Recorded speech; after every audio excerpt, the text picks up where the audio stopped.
जय हिंद एवरीवन। ज्ञान बिंदु बिहार दौरों का प्रैक्टिस सेट की श्रृंखला में इससे पहले हम लोगों ने जो है 1 से लेकर के 8 तक प्रैक्टिस सेट को देख लिया है। अगर आपने उस वीडियो को नहीं देखा है तो जा करके चैनल पर प्लेलिस्ट बना दिया गया, वहाँ से जा करके आप उसको आसानी से देख सकते हैं। तो आज जो हम लोग बात करने वाले हैं प्रैक्टिस सेट नंबर 9 को देखने वाले हैं, 9 नंबर प्रैक्टिस सेट को देखने वाले हैं। आप लोग से एक छोटा सा रिक्वेस्ट है, अगर देखिए अगर वीडियो आपको अच्छी लगती है तो आप लाइक ज़रूर करें, क्योंकि आपके लाइक करने से हमें मोटिवेशन मिलता है ताकि आगे भी ऐसे वीडियो हम और भी ला सकें। और दूसरी बात यह है कि अगर इसका पीडीएफ, जो लोग कहते हैं कि इसका पीडीएफ चाहिए, तो पीडीएफ के लिए डिस्क्रिप्शन में आपको टेलीग्राम का लिंक दे दिया गया है, वहाँ से जा करके इसका पीडीएफ डाउनलोड कर सकते हैं। तो चलिए 9 नंबर देखिए, आज का टारगेट सेट करते हैं। मेल का टारगेट आज का रहेगा आपका 70 और फीमेल का टारगेट आपका रहेगा आज का 65। आप लोग प्रैक्टिस सेट जब खत्म होता है, प्रैक्टिस सेट जब यहाँ पे ख़त्म होता है तो उसके बाद अपना अपना स्कोर जो है कमेंट में ज़रूर बताया कीजिए कि आपका स्कोर कितना रहा। और साथ ही साथ जो प्रैक्टिस सेट हम करा रहे हैं उसमें जो भी क्वेश्चन का आंसर अगर आपको पहले से पता है तो भी उसका उत्तर देते चलिए, इससे आपका रिवीजन अच्छा होगा। और जो भी पॉइंट मैं यहाँ पे एक्स्ट्रा डिस्कस करता हूँ, जहाँ पे लगता है कि जिस पॉइंट को डिस्कस करना चाहिए उसको एक्स्ट्रा डिस्कशन करता हूँ, उसको ध्यानपूर्वक आप सुनिए, एग्ज़ाम में काफ़ी आपको हेल्प देगा। तो चलिए बिना टाइम को वेस्ट किए स्टार्ट करते हैं आज का सेट, प्रैक्टिस सेट नंबर 9। आज का पहला क्वेश्चन देखते हैं। पहला क्वेश्चन दिया है, कनक के अनेकार्थक को कट करने वाला शब्द नहीं है। कनक के अनेकार्थक को कट करने वाला, प्रकट करने वाला, यहाँ पे देखिए टाइपिंग एरर है, मैं भी उसको जो है सही करके आपको बता रहा हूँ। कनक के अनेकार्थक शब्द को प्रकट करने वाला शब्द जो है नहीं है, पूछा जा रहा है। तो इसका right answer option number C हो जाएगा, किरण। ऑप्शन नंबर सी इसका सही उत्तर हो जाएगा। जब कर्ता एक क्रिया समाप्त कर उसी क्षण दूसरी क्रिया में प्रवृत्त करता है तब पहली क्रिया क्या कहलाती है? 2 का राइट आंसर क्या होगा? ऑप्शन नंबर सी हो जाएगा, पूर्णकालिक क्रिया कहलाती है। नेक्स्ट देखते हैं, निम्नलिखित कथनों पर विचार कीजिए। 2 कथन दिया है, कूट द्वारा सत्य कथन का चयन करने। यहाँ पे सत्य कथन पूछा जा रहा है, आपसे कौन सा सही पूछा जा रहा है। तो 3 नंबर का देखते हैं। पहला कह रहा है कि भारतीय संस्कृति दक्षिण पूर्व एशिया में सर्वप्रथम बौद्ध धर्म के माध्यम से पहुंची। तो देखिए ये गलत है आपका स्टेटमेंट, ये स्टेटमेंट आपका गलत है। दूसरा देखते हैं, दुनिया का सबसे विशाल बौद्ध मंदिर इंडोनेशिया के बोरोबुदुर में है। दुनिया का सबसे विशाल बौद्ध मंदिर इंडोनेशिया के बोरोबुदुर में है। तो दूसरा कथन आपका बिल्कुल सही है, यानी कि right answer option number B हो जाएगा, केवल 2 सही है। क्वेश्चन नंबर 4, निम्नलिखित में से किस अभिलेख में अशोक के नाम का उल्लेख किया गया है? प्रथम लघु शिलालेख। ऑप्शन नंबर सी इस प्रश्न का राइट आंसर हो जाएगा।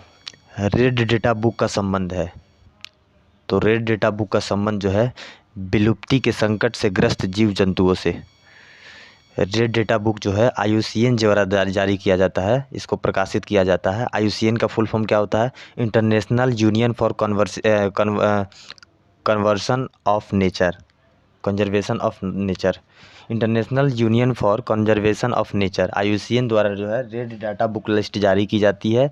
इसकी स्थापना जो की गई थी आपका 1948 में की गई थी। कब की गई थी? तो 1948 में की गई थी। किसकी स्थापना? IUCN की स्थापना, इसको याद रखिएगा। चलिए नेक्स्ट क्वेश्चन देखते हैं, क्वेश्चन नंबर 6। भारत के संदर्भ में हल्बी, हो और कुई पद किससे संबंधित है? भारत के संदर्भ में हल्बी, हो और कुई शब्द जो पद है किससे संबंधित है? तो 6 नंबर का राइट आंसर क्या हो जाएगा? 6 का right answer option number B हो जाएगा, जनजातीय भाषा है ये। क्लियर? भारत में वायु परिवहन कब प्रारंभ हुआ? भारत में वायु परिवहन कब प्रारंभ हुआ? ऑप्शन नंबर सी 1911 में। गैंडा परियोजना को कब शुरू किया गया? तो गैंडा परियोजना आपका जो शुरू हुआ था, कब हुआ था? ये हुआ था 1987 में, प्रोजेक्ट राइनो के नाम से। प्रोजेक्ट राइनो, ठीक है। यहीं पूछेगा प्रोजेक्ट एलिफेंट कब शुरू किया गया? हाथी परियोजना या प्रोजेक्ट एलिफेंट 1972। प्रोजेक्ट एलिफेंट याद रखेंगे कब किया गया था? 1972। प्रोजेक्ट टाइगर पूछा जाएगा आपसे तो कब हुआ था? तो 1973। इस सब को याद रखेंगे, ऐसे क्वेश्चन पूछे जाते हैं। निम्नलिखित में से एकता व्यवस्था के संबंध में क्या सही नहीं है? एकता व्यवस्था के संबंध में क्या सही नहीं है? तो चलिए स्टेटमेंट को पढ़ते हैं। पहला दिया हुआ है, देखिए, इकता राजस्व एकत्रित करने की व्यवस्था थी, बिल्कुल सही है। इकता से एकत्रित राजस्व सीधा सुल्तान के खाते में जाती थी, ये गलत है। इकता प्रणाली का शुभारंभ बलबन ने किया था, ये भी गलत है। इल्तुतमिश ने किया था, यहाँ गलत दिया है। तो पूछा गया यहाँ से इसके संबंध में कौन सही नहीं है, तो कौन सही नहीं है इसमें से आपका, तो 2 और 3 सही नहीं, यानी ऑप्शन नंबर डी हो जाएगा। 1 नंबर सही है। विधान परिषद की न्यूनतम सदस्य संख्या निर्धारित है 40, ऑप्शन नंबर सी इस प्रश्न का राइट आंसर हो जाएगा। अध्यक्ष और उपाध्यक्ष का पद रिक्त हो तो उसका कार्य करता है, अध्यक्ष और उपाध्यक्ष का पद रिक्त हो तो उसका कार्य कौन करता है, राष्ट्रपति जिस व्यक्ति को नियुक्त करेगा, ऑप्शन नंबर डी इस प्रश्न का राइट आंसर होगा। मुख्य निर्वाचन आयुक्त एवं 2 अन्य चुनाव आयुक्तों के मध्य मतभेद होने पर कौन मामले का निर्णय करता है, बहुमत से आयोग स्वयं, ऑप्शन नंबर सी राइट हो जाएगा इस प्रश्न का। 13 नंबर देखते हैं। अकबर के पूर्व तानसेन को निम्नलिखित राजाओं में से किसने संरक्षण दिया था, अकबर से पहले जो है तानसेन को निम्नलिखित राजाओं में से किसने संरक्षण दिया था, तो 13 का right answer option number D हो जाएगा। भाटा के राजा रामचंद्र सिंह ने जो है इनके दरबार में जो है तानसेन रहते थे, मियाँ तानसेन रहते थे। अगला कहते हैं अंतर्राष्ट्रीय ओलंपिक समिति के ने किस खेल को 2028 के लॉस एंजल्स ओलंपिक में शामिल किया है। लॉस एंजल्स कहाँ है, ये आपका यूएसए में है। अगला ओलंपिक वहीं पे होने वाला है 2028 में। तो उसमें किस खेल को जो है शामिल किया गया है, तो इसको शामिल किया गया है, स्क्वैश को शामिल किया गया, बेसबॉल को भी किया गया, क्रिकेट को भी किया गया, यानी उपयुक्त तो सभी होगा। इस बार आपको क्रिकेट को जो है ओलंपिक में देखने को मिलेगा। अगला क्वेश्चन देखते हैं। निम्नलिखित में से कौन सा कथन सही है, चलिए स्टेटमेंट को पढ़ते हैं कौन सही है पूछा जा रहा है। तो क्रिकेट को 2028 लॉस एंजलिस ओलंपिक कार्यक्रम में शामिल करने की तैयारी है, ये बिल्कुल सही है। अभी पीछे हमने देखा 2028 लॉस एंजलिस ओलंपिक में पुरुषों और महिलाओं के लिए T20 क्रिकेट टूर्नामेंट होंगे, तो इसका राइट आंसर क्या होगा, ये भी आपका सही है, यानी ऑप्शन नंबर सी हो जाएगा इस प्रश्न का सही उत्तर। 1 और 2 दोनों। Badminton Asia mixed team championship का कांस्य पदक किस देश ने जीता, badminton Asia mixed team championship का कांस्य पदक किस देश ने जीता, ये आपका भारत ने जीता है, ऑप्शन नंबर डी राइट हो जाएगा। हाल ही में पेरिस के थिएटर डू चैटलेट में अपना 8वां बैलन डी और पुरस्कार किसने जीता, हाल ही में पेरिस के थिएटर डू चैटलेट में अपना 8वां बैलन डी पुरस्कार किसने जीता, तो ये जीता आपका लियोनेल मेसी ने, ऑप्शन नंबर सी राइट हो जाएगा। नियोजित निवेश नियोजित बचत से अधिक होने का तात्पर्य है, यानी कि मांग की अधिकता होगी तो नियोजित निवेश जो है नियोजित बचत से अधिक हो जाता है। क्लियर। क्वेश्चन नंबर 19 देखते हैं। निम्नलिखित में से कौन सा मुद्रा बाजार पर उप बाजार नहीं है, निम्नलिखित में से कौन सा मुद्रा बाजार पर उप बाजार नहीं है, 19 का राइट आंसर ऑप्शन नंबर ए हो जाएगा, कॉल मुद्रा यानी मांग मुद्रा बाजार। शाही भारतीय नौसेना के नाविकों ने किस दिन विद्रोह किया था, आपसे यहाँ पर डेट भी पूछा जा रहा है। सबको पता है कि 46 में हुआ था, लेकिन डेट उसमें एग्जैक्ट डेट भी पूछा जा रहा है कि भारतीय शाही नौसेना के नाविकों ने किस दिन विद्रोह किया था, तो इसका राइट आंसर हो जाएगा आपका 18 फरवरी 1946 को, माफ़ कीजिएगा यहाँ पे दिया 18 फरवरी यहाँ पे है, ऑप्शन नंबर 20 प्रश्न का राइट आंसर हो जाएगा।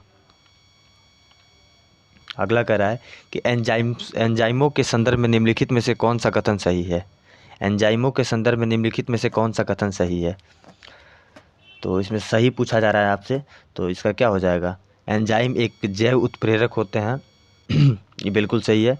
एंजाइम शरीर में उद्गम स्थान से अलग अलग स्थान पर कार्य संपादित करते हैं, ये गलत है आपका, यानी ऑप्शन नंबर ए केवल एक आपका जो है बिल्कुल एंजाइम के बारे में सही है।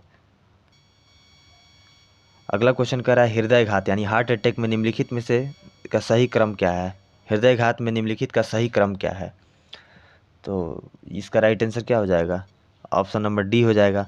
पहले जो होगा आपका तंतु उत्तक से चकते और कोलेस्ट्रॉल, ये पहला होगा, पहला चरण होगा। दूसरा जो होगा हृदय धमनियों में रक्त के थक्का का पहुंचना, दूसरा चरण है। तीसरे नंबर पे आपका जो वाहिकाओं के आंतरिक द्वार का संकीर्ण हो जाना, रक्त और ऑक्सीजन की अपर्याप्त जो पूर्ति होने लगेगी तो आपका हार्ट अटैक आ जाता है। ठीक है, तो इसका right answer option number D हो जाएगा 2 3 4 1, ये सही क्रम होगा। तारा मछली 23 क्वेश्चन नंबर 23 देख रहे थे कि तारा मछली स्टार फिश निम्नलिखित में से किस संघ का प्राणी है। तारा मछली स्टार फिश निम्नलिखित में से किस संघ का प्राणी है। तो ये आपका है इकाइनोडर्मेटा संघ का है। ऑप्शन नंबर डी राइट हो जाएगा। वायु से संबंधित विधिक उपबंधों को पहचान कीजिए। सर्वाधिक उपयुक्त विकल्प का चुनाव कीजिए। सर्वाधिक उपयुक्त विकल्प का चुनाव कीजिए। तो 24 का राइट आंसर ऑप्शन नंबर ए हो जाएगा, ए, सी और डी। यानी कि वायु अधिनियम 1981, उसके अलावा मोटर अधिनियम जो है मोटर यान अधिनियम 1939, उसके अलावा कारखाना अधिनियम 1948। ये जो हो जाएगा आपका राइट आंसर, ए, सी और डी। उपयुक्त कह रहा है इसमें से उपयुक्त विकल्प का चुनाव करना है किससे, वायु से संबंधित विधिक में, कानून जो भी बने हैं वायु से संबंधित। अगला क्वेश्चन कह रहा है कि निम्नलिखित में से कौन सा देश I2U2 संगठन में शामिल नहीं है। कौन सा देश I2U2 संगठन में शामिल नहीं है। तो कौन सा नहीं है, इंडोनेशिया नहीं है आपका। ऑप्शन नंबर बी राइट हो जाएगा। चक्रवृद्धि, ये मैथ्स का क्वेश्चन है। ये धनराशि 5 बस दुगुनी हो जाती है, 20 बस बाद कितनी हो जाएगी। इसको आप सॉल्व कीजिएगा अपने तरीके से। तो इसका right answer option number D हो जाएगा, 1,92,000। आप इसको सॉल्व कर लीजिएगा। चलिए क्वेश्चन नंबर 27 देखते हैं। 255 मिनट में घड़ी की 1 मिनट वाली सुई अपने स्थान पर कितने डिग्री आगे रहेगी। तो ये रीजनिंग का है, इसको भी आप सॉल्व कीजिएगा। तो राइट आंसर आपका आ जाएगा ऑप्शन नंबर ए, 90 डिग्री। निम्नलिखित में से कौन सही है, कह रहा है कौन सा सही है 28 का। तो सही कौन है देखते हैं। ऑक्सीकरण किसी स्पीसीज द्वारा इलेक्ट्रॉन की प्राप्ति, गलत है। अपचयन किसी स्पीसीज द्वारा इलेक्ट्रॉन का निष्कासन, ये भी गलत है। अपचायक, इलेक्ट्रॉन दाता, अभिकारक, ये सही है आपका। ये स्टेटमेंट 28 का यानी ऑप्शन नंबर सी हो जाएगा। ताम्र प्रगलन संयंत्रों के बारे में कौन सही है। ताम्र प्रगलन संयंत्रों के बारे में कौन कथन सही है, इसमें से पूछा जा रहा है आपसे। तो देखते हैं, वे सल्फर डाइऑक्साइड को एक प्रदूषक के रूप में निर्मुक्त कर सकते हैं, बिल्कुल सही है आपका। ताम्रमल यानी कॉपर स्लैग पर्यावरण में कुछ भारी धातुओं के निक्षालन का कारण बन सकता है, ये भी बिल्कुल सही है। वे पर्यावरण में कार्बन मोनोऑक्साइड को घातक मात्राओं में निर्मुक्त कर सकता है, ये गलत है आपका। पूछा गया कौन सही है, तो यानी 1 और 2 सही है। ऑप्शन नंबर ए राइट हो जाएगा इस प्रश्न का। अगला कह रहा है कि निम्नलिखित में से कौन सा नियोजन का तत्व नहीं है। तो इस प्रश्न का right answer option number D हो जाएगा, परिणाम जो है आपका नियोजन का तत्व नहीं है। ऑस्कर पुरस्कार प्रथम बार कब दिया गया था। तो इस प्रश्न का राइट आंसर क्या होगा, ऑप्शन नंबर बी हो जाएगा, 1929 में दिया गया। सिन्हुआ किस देश की समाचार एजेंसी है। सिन्हुआ जो है किस देश की समाचार एजेंसी है। तो 32 का आपका राइट आंसर क्या हो जाएगा, ऑप्शन नंबर बी हो जाएगा। चीन की जो है, ये चीन की क्या है, ये समाचार एजेंसी है सिन्हुआ। क्लियर। चलिए अगला बात करते हैं, क्वेश्चन नंबर 33। भारत का राष्ट्रीय वृक्ष है, यहाँ पे वृक्ष लिखना चाहिए। भारत का राष्ट्रीय वृक्ष है, तो भारत का जो राष्ट्रीय वृक्ष है वो बरगद है। ऑप्शन नंबर बी हो जाएगा। बरगद का वैज्ञानिक नाम आपसे पूछा जाता है कि बरगद का वैज्ञानिक नाम क्या है। तो इसको याद रखिएगा, बरगद का वैज्ञानिक नाम जो होता है वो क्या होता है, फाइकस, यहाँ लिख दे रहा हूँ मैं, फाइकस बेंगालेंसिस, बेंगालेंसिस, ये आपका बरगद का जो है वैज्ञानिक नाम होता है। क्लियर, इसको याद रखिएगा। अगला क्वेश्चन देखते हैं, क्वेश्चन नंबर 34। किसी दौड़ प्रतियोगिता में समय की तुलना में वेग में परिवर्तन कहलाता है। किसी दौड़ प्रतियोगिता में समय की तुलना में वेग परिवर्तन कहलाता है। ये क्या कहलाता है, त्वरण कहलाता है। वेग में हुए अचानक परिवर्तन को जो है त्वरण कहते हैं। क्या कहते हैं, त्वरण कहते हैं। त्वरण से डिनोट करते हैं, इसको ए से डिनोट करते हैं। क्लियर, वेग मतलब वेलोसिटी। चलिए अगला क्वेश्चन देखते हैं, क्वेश्चन नंबर 35। माइल्स फ्रैंकलिन साहित्य पुरस्कार 2023 किसने जीता। माइल्स फ्रैंकलिन साहित्य पुरस्कार 2023 किसने जीता। 35 का राइट आंसर हो जाएगा option number A, Shankari Chandran ने। ऑप्शन नंबर ए राइट हो जाएगा। म्यांमार और दक्षिणी चीन में वियतनाम तक अपनी पूर्व ज्ञात श्रेणियों से लुप्त होने वाले एक स्वैलोटेल तितली को भारत में पहली बार किस राज्य में देखा गया है। तो तो इसका right answer option number D हो जाएगा, अरुणाचल प्रदेश में। लगभग 4-5 महीने पहले ये काफ़ी चर्चा में रहा था। कौन सी तितली?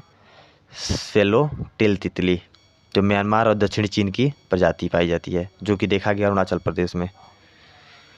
कृषि मंत्रालय ने मनुष्य और जानवरों के लिए स्वास्थ्य संबंधित खतरों का हवाला देते हुए के उपयोग को प्रतिबंधित कर दिया है। किसके उपयोग को जो है प्रतिबंधित कर दिया है? तो ऑप्शन नंबर ए हो जाएगा, ग्लाइफोसेट। ग्लाइफोसेट के जो है उपयोग को प्रतिबंधित कर दिया है। क्लियर? देखिए, सरकार इस्तेमाल करने वाले केवल अधिकृत कीट नियंत्रक जो है ऑपरेटर्स को अधिकृत किया है। केरल सरकार की एक रिपोर्ट के आधार पर जो है केंद्र सरकार ने 21 अक्टूबर 2023 को इसके बारे में अधिसूचना जारी की थी। ठीक है, इसको याद रखिएगा। चलिए अगला क्वेश्चन देखते हैं, क्वेश्चन नंबर 38। रामभद्राचार्य महाराज द्वारा लिखित 3 पुस्तकों का विमोचन जो है प्रधानमंत्री द्वारा किया गया। निम्नलिखित में से वह कौन सी पुस्तक नहीं है? 3 पुस्तक था, इसमें से कौन सा पुस्तक नहीं है पूछा जा रहा है। देखिए, तो पाणिनि अष्टाध्यायी भाष्य ये उन्होंने लिखा है बिल्कुल। भगवान श्री कृष्ण की रासलीला भी लिखा है। रामानंदाचार्य चरितम ये भी लिखा है, लेकिन जो अमुक्त मल्याद है ये इन्होंने नहीं लिखा था। रामभद्राचार्य की ये कृति नहीं है। ठीक है, जो ये लिखा है ना अमुक्त मल्याद, जो रामभद्राचार्य की नहीं है। ठीक है, बाकी 3 पुस्तकें उनकी लिखी हुई है। चलिए अगला क्वेश्चन बात करते हैं, क्वेश्चन नंबर 39। सभापति तथा उपसभापति का पद रिक्त होने पर कौन राज्यसभा की अध्यक्षता करता है? सभापति और उपसभापति की पद रिक्त होने पर कौन राज्यसभा का अध्यक्षता करता है? तो ये उस परिस्थिति में कौन करेगा? राष्ट्रपति द्वारा इस उद्देश्य के लिए नियुक्त सदस्य जो होगा, सदन का सदस्य जो होगा, वो इसकी अध्यक्षता करेगा। ठीक है, चलिए नेक्स्ट देखते हैं। निम्न में से कौन सा मूल अधिकार आपातकाल के समय भी निलंबित नहीं हो सकता? तो क्या होगा इस प्रश्न का सही उत्तर? ऑप्शन नंबर बी, जीवन की सुरक्षा का अधिकार, यानी कि right to life. Right to life याद रखेंगे। चलिए अगला, निम्न में से ध्वनि का माध्यम कौन सा नहीं है? ध्वनि का माध्यम कौन सा नहीं है? तो देखिए, वायु में ध्वनि का माध्यम वायु है, जल में भी है, स्टील में भी है। सबसे अधिक ध्वनि किसमें गति करती है? ठोस में। निर्वात जो है आपका ध्वनि का माध्यम नहीं है, यानी ऑप्शन नंबर डी राइट हो जाएगा इस प्रश्न का। नेक्स्ट देखते हैं क्वेश्चन नंबर 42। एक छोटा प्रकाश स्रोत किसी अपारदर्शी वस्तु की तीक्ष्ण छाया बनाता है, प्रकाश के एक सरल रेखीय पथ की ओर इंगित करता है, जिसे प्रायः कहते हैं, क्या कहते हैं इसको? तो इसको कहते हैं प्रकाश किरण। ऑप्शन नंबर बी राइट हो जाएगा इस प्रश्न का। चलिए अगला क्वेश्चन देखते हैं। निम्न में से कौन सा संबंध सही नहीं है? कौन सा संबंध सही नहीं है? तो इसका राइट आंसर ऑप्शन नंबर ए हो जाएगा कि एनएनपी जो मार्केट प्राइस पे, एनएनपी मार्केट प्राइस प्लस मूल्य ह्रास प्लस विदेशी से प्राप्त शुद्ध साधन आय, ये जो दिया गया आपका, ये बिल्कुल सही नहीं है, ये आपका स्टेटमेंट गलत है। बाकी जो है नेट जो है यहाँ पे एनएनपी जो है फैक्टर प्राइस है, फैक्टर कॉस्ट पे, जीएनपी मार्केट प्राइस पर विशुद्ध परोक्ष कर मूल माइनस मूल ह्रास, ये सही है, ये भी सही है, ये भी सही है। लेकिन ये जो आपका दिया हुआ है कि एनएनपी मार्केट प्राइस बराबर एनडीपी मार्केट प्राइस प्लस मूल ह्रास यहाँ पे कर दिया है, ये स्टेटमेंट आपका गलत है। चलिए अगला देखते हैं। यदि 44 नंबर क्वेश्चन देखिए, यदि देश के, यहाँ पे 100 होगा, यदि देश के भुगतान शेष, यहाँ पे शेष होगा, शेष में एकोमोडेटिंग पूंजी जो है वो शून्य है तो क्या होगा? तो 44 का राइट आंसर ऑप्शन नंबर ए हो जाएगा, भुगतान शेष में संतुलन होगा। भुगतान शेष में क्या होगा? संतुलन होगा। अगला देखते हैं 45 नंबर क्वेश्चन। क्वेश्चन नंबर 45 कह रहा है कि जब कोई वस्तु उछालने के बाद उड़ान में हो या प्रक्षेपित की गई हो तो उसे कहते हैं, प्रक्षेप्य कहते हैं। ऑप्शन नंबर सी राइट हो जाएगा। राज्यसभा के सेवानिवृत्त होने वाले सदस्यों के संबंध में निम्न में से कौन सा कथन सत्य है? राज्यसभा के सेवानिवृत्त होने वाले सदस्यों के संबंध में कौन सा कथन जो है सत्य है? तो 46 का right answer option number D हो जाएगा, उनका कितनी भी बार पुनः मनोनयन हो सकता है। ऑप्शन नंबर डी इस प्रश्न का सही उत्तर हो जाएगा। 47 नंबर क्वेश्चन देखते हैं कि भारत सरकार द्वारा पहला भ्रष्टाचार निरोधी अधिनियम पारित किया गया था। तो भारत सरकार द्वारा पहला भ्रष्टाचार निरोधी अधिनियम पारित कब किया गया था, पूछा जा रहा है। तो ऑप्शन नंबर बी हो जाएगा, 1947 में किया गया था। ठीक है। विश्व में सबसे लंबा बांध कौन सा है? विश्व में सबसे लंबा बांध जो है वो है हीराकुंड बांध। कौन सा होगा? हीराकुंड बांध। ऑप्शन नंबर ए राइट हो जाएगा। हीराकुंड बांध जो है ये मानव निर्मित है। हीराकुंड बांध ओडिशा के महानदी में है। कहाँ पे है पहले भी याद रखेंगे, है कहाँ पे हीराकुंड? तो ये है आपका ओडिशा में। किस नदी पर है? तो ये भी याद रखेंगे, आपका महानदी पर है। ठीक है, इन दोनों को याद रखेंगे। ये विश्व का सबसे बड़ा बांध है।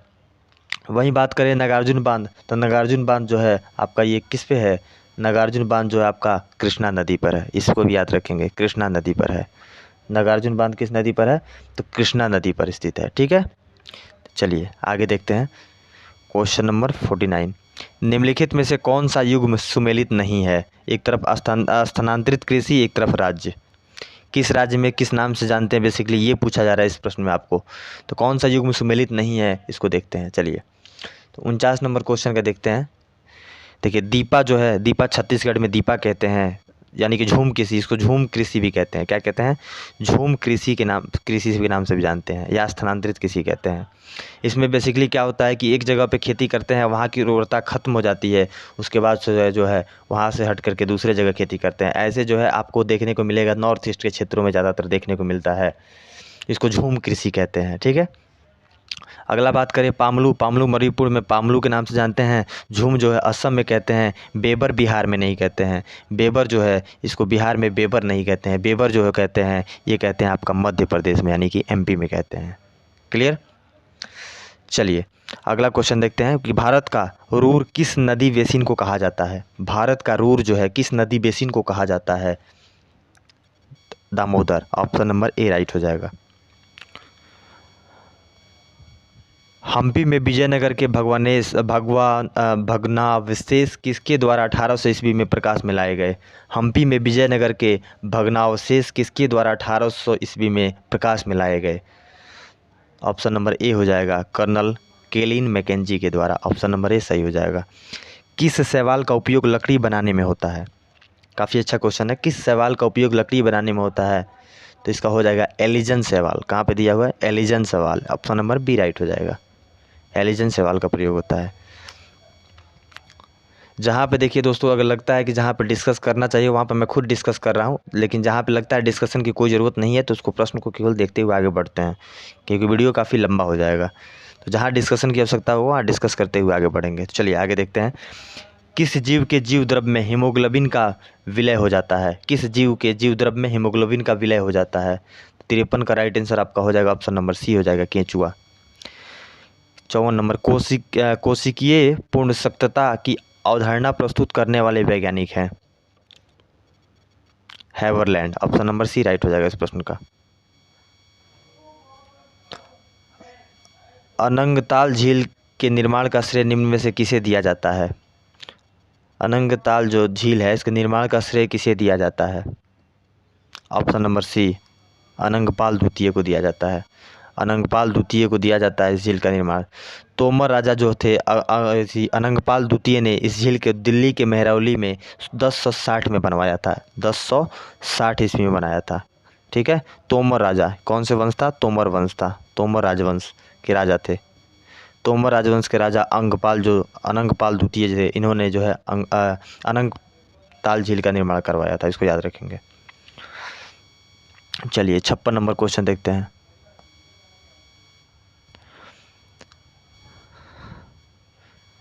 छप्पन नंबर क्वेश्चन कह रहा है कि हाल ही में वैज्ञानिकों ने पहली बार किस अवस्था में पीजो इलेक्ट्रिक प्रभाव देखा? 56 का right answer option number C हो जाएगा, तरल रूप में देखा। क्वेश्चन नंबर 57 कह रहा है कि डार्क मैटर का पता लगाने के लिए यूरोप का यूक्लिड अंतरिक्ष उपग्रह लॉन्च किया गया। इस संबंध में कौन सा कथन सही है? तो 57 नंबर का क्या हो जाएगा राइट आंसर? यूक्लिड नामक दूरबीन जो है, जिसका नाम ज्यामिति के जनक कहे जाने वाले प्राचीन यूनानी गणितज्ञ के नाम पर रखा गया है। बिल्कुल सही है। मिशन अंधेरे ब्रह्मांड के 2 मूलभूत घटकों पर केंद्रित है। ये भी सही है, यानी ऑप्शन नंबर सी राइट हो जाएगा इस प्रश्न का। हाल ही में ग्राफीन अरोड़ा प्रोग्राम किस मंत्रालय के सहयोग से लॉन्च किया गया? इलेक्ट्रॉनिक्स एवं IIT इलेक्ट्रॉनिक्स एवं IT, ऑप्शन नंबर डी हो जाएगा। केंद्रीय MSME मंत्री नारायण राणे ने 23 जनवरी 2023 को किस शहर में एक दिवसीय राष्ट्रीय SC/ST हब कॉन्क्लेव का उद्घाटन किया? ऑप्शन नंबर डी, मुंबई में। देखिए यहाँ रीजनिंग का क्वेश्चन है, जब इसको आप सॉल्व कीजिएगा यहाँ पे लुप्त संख्या को ज्ञात करना है, तो लुप्त संख्या को ज्ञात कीजिएगा, आप इसको सॉल्व कीजिएगा तो राइट आंसर आपका 194 आ जाएगा, ऑप्शन नंबर सी। ये भी रीजनिंग का क्वेश्चन है, श्रृंखला का अगला पद पूछा जा रहा है, तो अगला पद इसको निकालना है, तो इसका राइट आंसर आपका हो जाएगा UV, ऑप्शन नंबर ए हो जाएगा। 61 का राइट आंसर ऑप्शन नंबर ए हो जाएगा। +1 जो इसका पैटर्न मैं आपको थोड़ा सा हिंट दे रहा हूँ, यहाँ पे जो है +1 +3 फिर +1 फिर +3 ऐसे करके आप पैटर्न में आगे बढ़ेंगे तो आपको जो है UV प्राप्त हो जाएगा। आप इसको सॉल्व कर लीजिएगा। अगला रीजनिंग का क्वेश्चन ये दिया हुआ है, यहाँ पे देखिए पासा दिया है, जो आपका डाइस का क्वेश्चन पूछा गया है, तो इसमें 62 का राइट आंसर आपका हो जाएगा, ऑप्शन नंबर सी हो जाएगा, पीला होगा। ठीक है, पूछा जा रहा है लाल पृष्ठ के विपरीत कौन सा रंग होगा, तो इसको आप सॉल्व कीजिएगा। लाल को पकड़ करके इसे केवल क्लॉकवाइज में घुमा देना है। पहले चेक कर लीजिए ये मानक पासा है या नहीं, मानक पासा है या साधारण पासा है, इसको आप चेक कर लीजिएगा। चलिए 62 के बाद 63 नंबर क्वेश्चन देखते हैं। निम्नलिखित में से किसने 1760 तथा 1820 के बीच ब्रिटिश औद्योगिक विकास में हुए परिवर्तनों को वर्णित करने के लिए अंग्रेजी में इंडस्ट्रियल रिवॉल्यूशन औद्योगिक क्रांति शब्द का प्रयोग पहली बार किया था? थोड़ा सा यहाँ पे देखिएगा, थोड़ा सा प्रिंटिंग अच्छी नहीं हुई है, लेकिन मैं इसको पढ़ के सुना दिया हूँ आपको, ध्यान से सुन लीजिए इसको।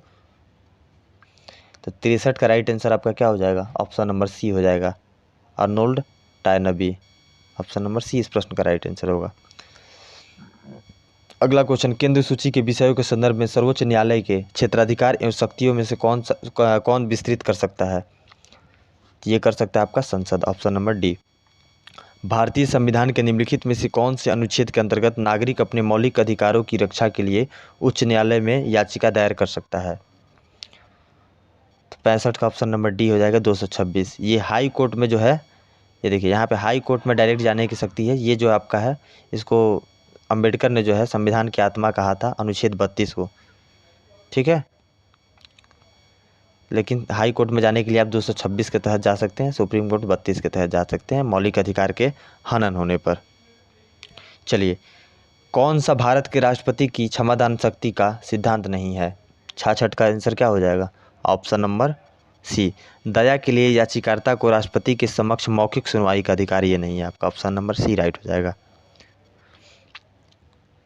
क्वेश्चन नंबर 67 देखते हैं। 1857 के विद्रोह के बाद अंग्रेजों द्वारा किए गए अहम बदलाव में गलत कथन को पहचानिए। पहला देखिए, भारत के गवर्नर जनरल को वायसराय का ओहदा दिया गया, इसमें से गलत पूछा जा रहा है आपसे, 1857 के बारे में गलत क्या है इसमें से? तो देखते हैं, ये बिल्कुल आपका सही है। ब्रिटिश मंत्रिमंडल में एक सदस्य को भारत के मंत्री के रूप में नियुक्त किया गया, ये भी सही है। सेना में भारतीय का अनुपात वेतन बढ़ाने का फैसला किया गया, ये स्टेटमेंट आपका गलत है। सभी शासकों को भरोसा दिया गया कि भविष्य में कभी उनके भू क्षेत्र पर कब्जा नहीं किया जाएगा, ये भी सही है, यानी कि ऑप्शन नंबर सी राइट हो जाएगा। यहाँ से गलत कथन पूछा गया था। मैथ्स का क्वेश्चन है, सॉल्व करने के बाद आपका राइट आंसर इसका आ जाएगा, ऑप्शन नंबर बी, 5/22 आएगा। एक नाविक द्वारा नाव से आगे की ओर कूदने की स्थिति में गति के नियम को प्रदर्शित किया जा सकता है। कोई नाव पे व्यक्ति बैठा हुआ है और वहाँ से वो कूदता है, तो इसमें पूछा जा रहा है कौन सी स्थिति होगी? तो 69 का right answer option number C हो जाएगा, न्यूटन की गति का जो है ये गति का तीसरा नियम हो जाएगा, एक्शन टू रिएक्शन। निम्नलिखित में से जी किससे संबंधित है? जी किससे संबंधित है? 70 का right answer option number C, गुरुत्वीय त्वरण से, ऑप्शन नंबर सी राइट हो जाएगा इस प्रश्न का। 71 नंबर, व्यवहारिक वेदांत के प्रतिपादक कौन है? व्यवहारिक वेदांत के प्रतिपादक जो है वो विवेकानंद है, ऑप्शन नंबर बी राइट हो जाएगा। किस स्थान पर एक पुरातत्ववेत्ता द्वारा मध्यपाषाण युग की शैलचित्र की खोज की गई? 72 का right answer option number D है, गुंटूर। थोड़ा सा फास्ट करते हैं क्योंकि वीडियो लंबा हो जाएगा, जल्दी जल्दी करते हैं। जहाँ पे एक्सप्लेन करना होगा मैं खुद करूँगा, उसकी चिंता आप नहीं करें। मैं जहाँ पे एक्सप्लेन करने की आवश्यकता लगेगी वहाँ पे एक्सप्लेन करते हुए आगे बढ़ूँगा। राष्ट्रपति द्रौपदी मुर्मू 17 अगस्त को युद्धपोत विंध्यगिरी को कहाँ पर लॉन्च करेंगी? तो कहाँ पर लॉन्च करेगी? कोलकाता में, ऑप्शन नंबर बी होगा। बिंदगिरी एक प्रोजेक्ट 17 युद्धपोत है, इसे कोलकाता के Garden Reach Shipbuilders and Engineers Limited के लिए लॉन्च किया गया है। ठीक है, इसको याद रखिएगा। अगस्त 2023 को राष्ट्रपति द्रौपदी मुर्मू ने भारत के लोक और आदिवासी अभिव्यक्तियों के राष्ट्रीय त्यौहार उत्कर्ष का उद्घाटन कहाँ किया? तो ये आपका किया गया भोपाल में। ऑप्शन नंबर बी राइट हो जाएगा। चलिए अगला क्वेश्चन देखते हैं। क्वेश्चन नंबर 75 कह रहा है कि 75 नंबर क्वेश्चन कह रहा है कि किस राज्य में विश्व घाट को भारत का सर्वश्रेष्ठ पर्यटन गांव 2023 नामित किया गया?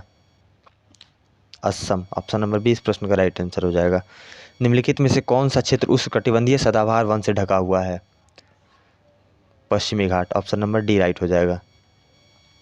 मेकांग नदी के संदर्भ में निम्नलिखित में से कौन सा कथन सही नहीं है? सही नहीं है पूछा जा रहा है मेकांग नदी के बारे में। देखिए, मेकांग नदी का उद्गम तिब्बत के पठार से होता है, ये बिल्कुल सही है।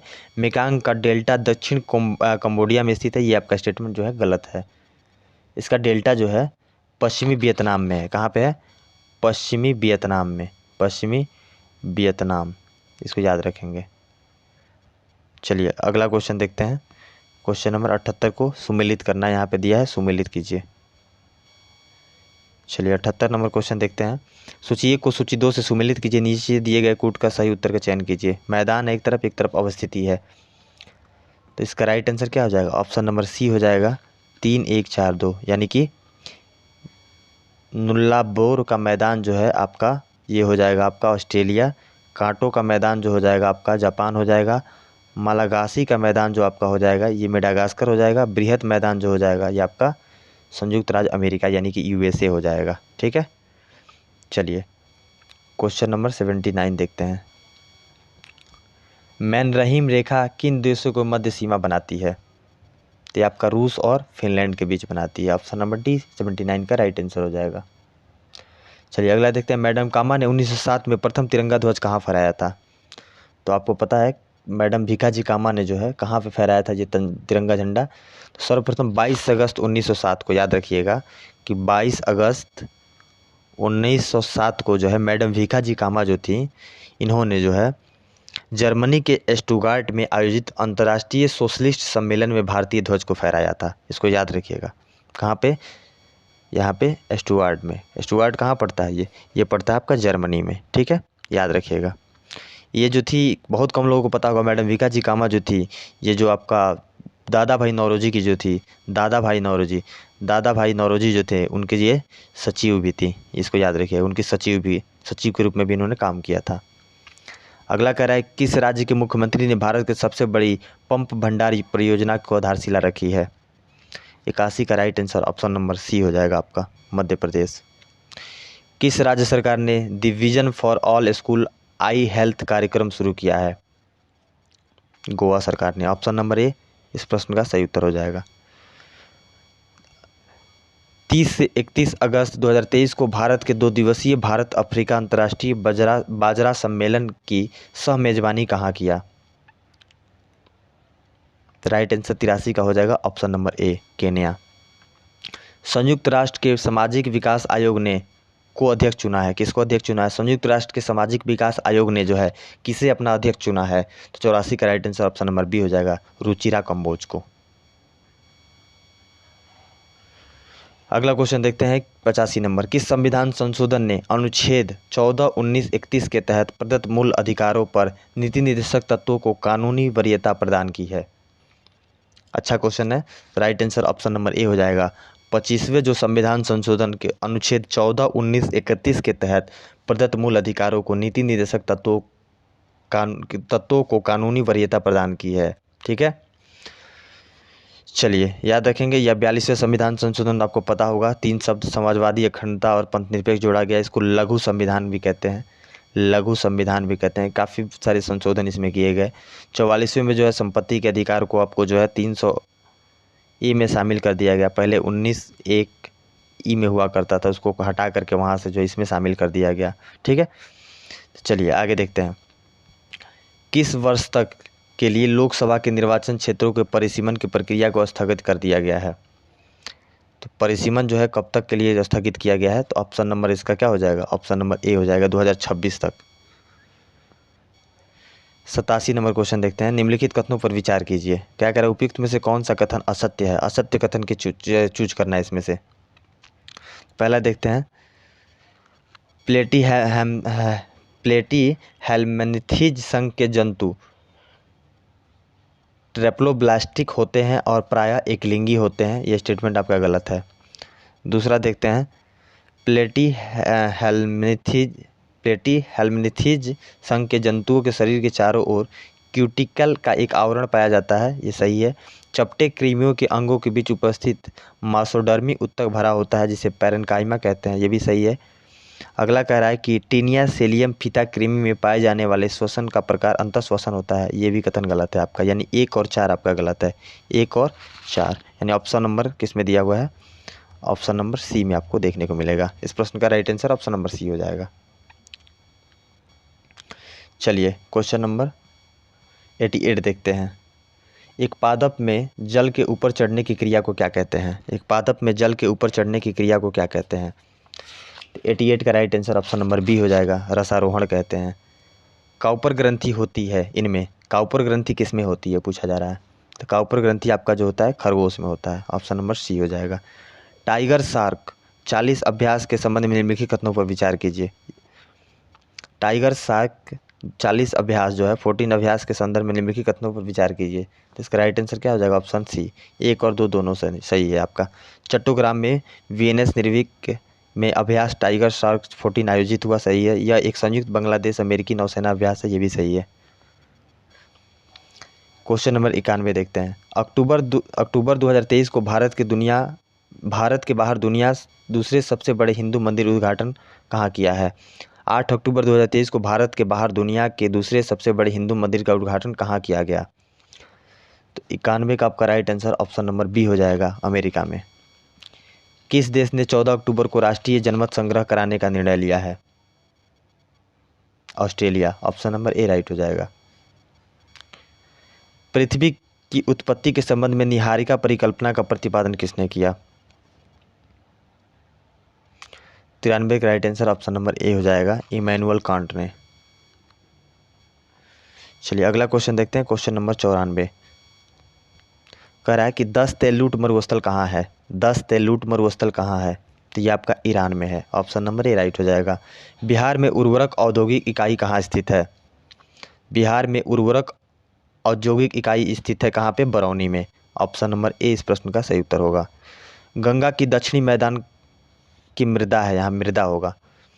गंगा की दक्षिणी मैदान की मृदा है। तो 96 का right answer option number D हो जाएगा, यानी कि केरल केवाल मृदा भी है, बलथर मृदा भी है और टाल मृदा भी है, यानी ऑप्शन नंबर डी इस प्रश्न का सही उत्तर होगा। 97 नंबर, भारत के निम्नलिखित वन्यजीव अभ्यारण्यों पर विचार कीजिए। दक्षिण से उत्तर की ओर इनकी स्थिति का अनुसार उपयुक्त वन्यजीव अभ्यारण्यों का सही क्रम में कौन सा है? कह रहा है कि दक्षिण से उत्तर यानी साउथ से इसको नॉर्थ की तरफ लगाना है, साउथ टू नॉर्थ। तो चलिए इसको लगाने का प्रयास करते हैं 97 नंबर में। देखिए सबसे पहले बात करें यहाँ पे, तो सबसे पहले दक्षिण में